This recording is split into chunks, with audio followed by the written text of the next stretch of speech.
Hi everyone and welcome back to Scratch.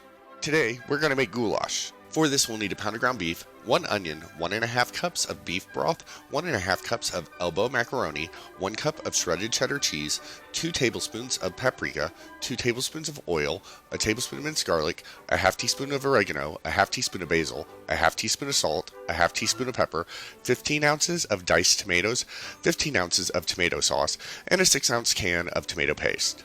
We'll start by peeling and dicing our onion. Then we'll heat our oil in a large pot over medium-high heat. Add our onion and cook it until soft, about 5 minutes, before adding in our garlic and cooking until fragrant, about another 30 seconds. Then we'll add in our pound of ground beef and cook it, breaking it up as it cooks until no longer pink, about 10 minutes.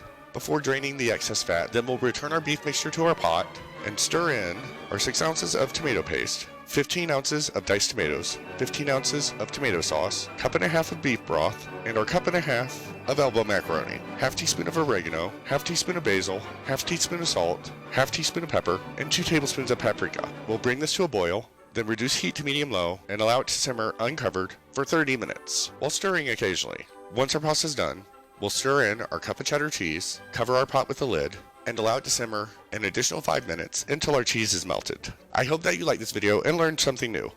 If you did, please give it a thumbs up and subscribe to my channel for more delicious recipes like this one.